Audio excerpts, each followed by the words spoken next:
How's it going, everyone? Michigan Wayne is back to join you for another adventure here with Wayne Reads. Always remember that as we go through these amazing stories and read these outstanding adventures, all you have to do is press the CC button in your YouTube link in order to follow along with the words. Now I think my great friend North Star will be perfect to join us for today's adventure. Now that North Star is here, let's jump into this grand adventure. Bunnicula and the Howliday Inn, Chapter 11. In the days that followed. In the days that followed, a calm fell over Chateau Bow Wow. After that fateful night, the storm died down and was replaced by hot, sunny weather. Heather was moved indoors with her babies, and Howard, when he wasn't inside visiting, was proudly enrolling the virtues of family life. He also handed out bones on which he'd written, "It's a boy, it's a boy, it's a girl, it's a boy, it's a girl, and a boy." I was very moved by the gifts. Chester was nauseated. "Typical dog present," he grunted after Howard had walked away. "What do you mean by typical? You can't catch a cat giving out these bones," he replied, as he rolled over on his back to bask in the sun. After a moment he added, "Yuck, just the thought of it." "Hello, Harold," a voice called out. It was Taxi, stopping by to chat. I told him I was very sorry for thinking that he had murdered Louise and Chester, and he readily accepted my apology. "Under the circumstances," he said to me, "it's understandable that you'd think I might have done it. After what I said about poison, I mean." "Yes," I replied, "and you seemed pretty upset about Max and Georgette, too." "Well, I was a little jealous, I'll admit. But, Harold, do you think I'd murdered someone just because I was jealous?" I was embarrassed that such a thought had ever crossed my mind. Chester, naturally, wasn't embarrassed in the least. "Happens all the time," he said. "Besides, just because you look like you won't hurt a fly doesn't mean that you aren't capable. I checked into your file while I was being held in the office, and I found out a real thing or two." "Really?" Taxi asked and replied. "What things?" Chester just smiled. "You read the files?" I asked. "Yep," he said. "Harrison and I pored over every single one of them that evening. And let me tell you, there was some pretty interesting stuff in there." I started to panic. I was hoping there was nothing in my file about the incident with the geranium. I mean, it had been in poor taste, and it tasted pretty poor too. To eat Mrs. Monroe's favorite plant. I didn't sleep too well after that one. But whether that was from an unclear conscience or an unsettled stomach, I wasn't too sure. Chester must have been reading my thoughts, and he looked into my eyes with a knowing little smirk. "Geranium?" I inquired innocently. He nodded his head. Was nothing sacred, I thought. Boy, you make one mistake in life, and you may never forget. There was also mention of an episode with Mr. Monroe's electric shaver, he added. Boy, you get two mistakes in life, and they never let you forget. That one wasn't really my fault anyway. Could I help it if I thought that I was being attacked by an oversized bumblebee? It was just perfectly logical error. "Clever of you to grab the shaver with your teeth and toss it in the toilet the way you did." Taxi looked at me with a queer sort of expression on his face. I couldn't tell whether he was appalled that I had done such a stupid thing or appalled that I hadn't been as clever under certain circumstances. He just shook his head slowly and said, "You're some dog, Harold." I decided to take it as a compliment. "Thanks," I replied. "You're some dog, all right," Chester joined in. "So very clever you couldn't even figure out the message I sent you before it was too late." "So it was from you," I said. "Of course it was from me, you ninny. What did you think it was? A fan letter from Taxi here?" Taxi looked puzzled. "What puzzle?" he asked. "Oh, just a little after-dinner reading," I said. Harold, he answered. "Huh?" I was getting fed up. I had tried and tried to get Chester to tell me the whole story, but he kept pleading emotional fatigue. "Come on, Chester, tell us what really happened." Okay, Chester said irritably. "I'm still suffering from mental exhaustion, of course." "Would you like to suffer from physical exhaustion as well?" I asked beneath my teeth. He picked up his tail and began to paw and began to bathe it. "Boy, talk about impatience," he said. Taxi whispered to me, "Is he going to tell us the story or take a bath?" "I know," Chester answered quietly, "and he always bathes his tail before he settles down. Don't worry." "If you two boys in the back row will stop whispering," Chester said again, then dropping his tail, "I will begin." And so it was that I learned the true story of the strange events at Chateau Bow Wow. "As I was eating dinner the other night," Chester began, "I felt myself growing drowsy. Oh no, I thought. How could I be so dumb? I was so worried about staying awake, I hadn't even considered the obvious. And here I was right before me." "Here what was?" I asked. Chester stopped. Give me a look through half-closed eyes. "The food, Harold," he said. "Oh, after all, we knew Louise hadn't eaten all of her food the night before, and we knew there was a good chance she'd been poisoned. By that time, I hadn't figured out that Harrison was the culprit, so I—" "How did you know that?" I asked. "Patience, Harold. You can't rush a great mind." "I'm sorry, Chester." "That's all right. Now, where was I?" "Something about a great mind," I said. "Before that, you dolt." Oh, yes. So it stood to reason that if Harrison had poisoned Louise, he must have pulled the same trick on someone else. As I say, this thought didn't occur to me until I'd already eaten some of my dinner. And as I was beginning to drift off, I tried to call out to you, Harold, but my voice was fading. You couldn't hear me. I felt awful thinking of my poor dear friend calling out for help in a bungalow right next door, and me being unable to hear his plea. Of course, you were slurping your food so loudly, he went on. You wouldn't have heard me if I'd used a megaphone and loudspeakers. Anyway, before I knew it, I was asleep. Then what happened, Taxi asked. I slept. Oh, Taxi said, taking it in. That makes sense. When I woke up, it was dark all around me. I didn't know where I was or how I got in there. After a while, my eyes made it out a window, and with a little help from a bit of light coming through, I could tell that I was inside a cage of some kind. I tried to undo the latch, but there was a heavy padlock on the outside of it. Seeing that there was no way to escape, I had no choice but to wait out till morning. When I awoke again, I was in a light room, and I realized it was inside Dr. Greenbrier's office. Suddenly, Harrison's face appeared beside me. I felt my heart pounding. Good morning, Chester, Harrison said.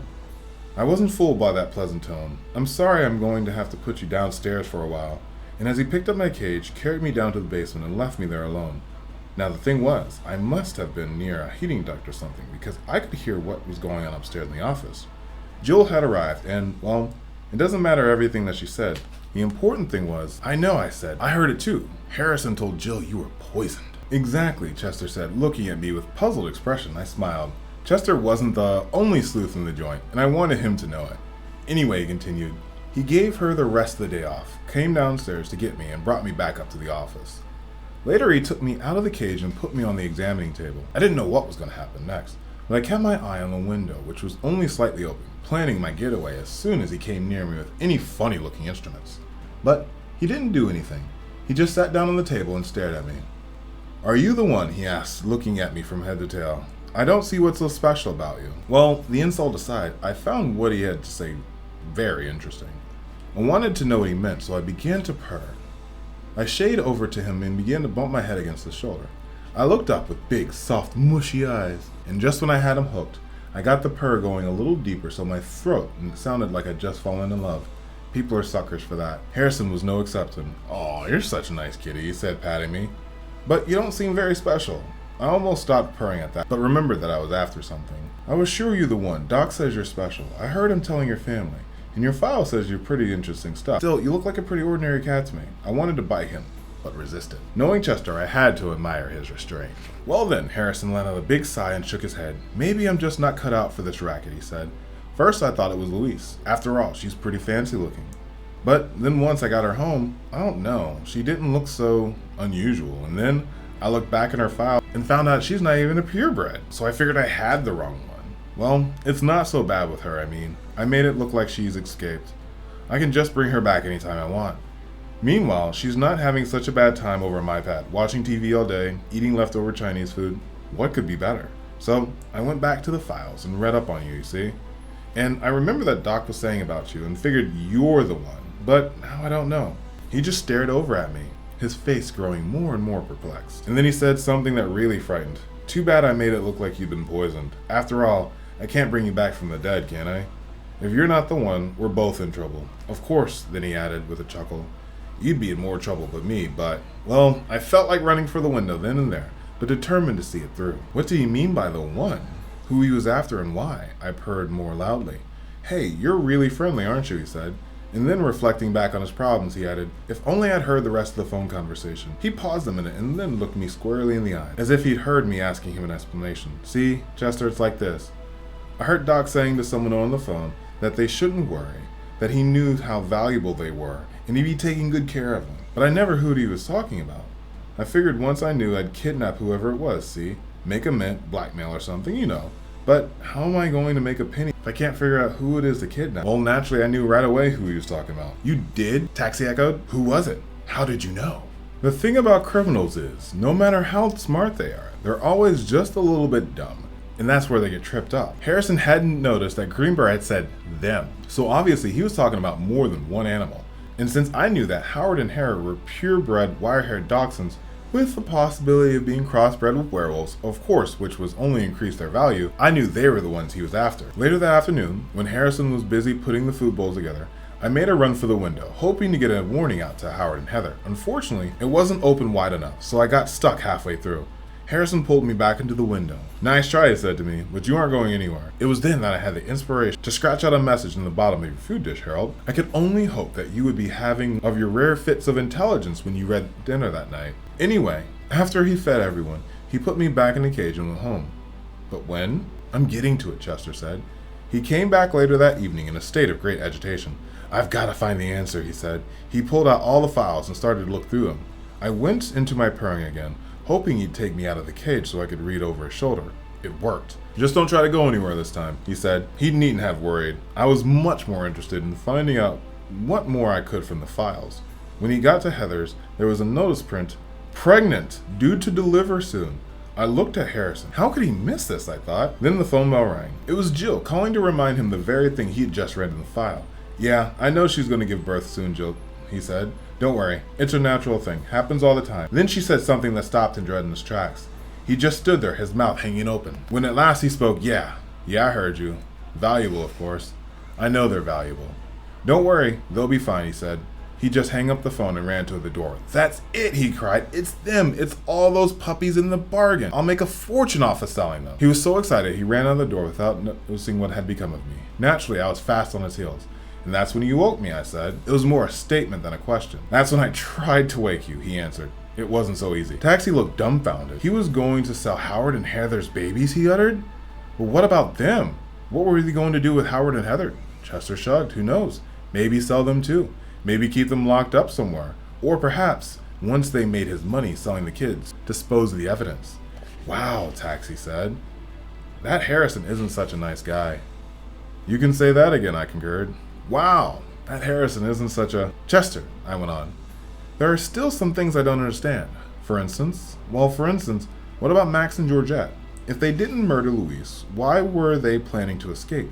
Weren't they going to run away together?" To my surprise, it was Taxi who answered. "If you hadn't been so busy suspecting everyone, Harold, you could have figured out that one a long time ago. They were planning to go look for Louise and bring her back. Max was convinced she'd run away because of him.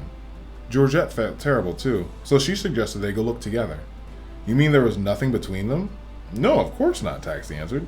"Georgette is a bit of a flirt, that's all," Chester added. As if it had never been his idea in the first place. She and Max had murdered Louise. "So Harrison took Louise," I said softly, letting it sink in. "But how? You said you never saw anyone cross the compound that night." "That's right," replied Chester. "That was what had stumped me. Then you said something that made it all fall into place, and that's when I knew Harrison was the culprit.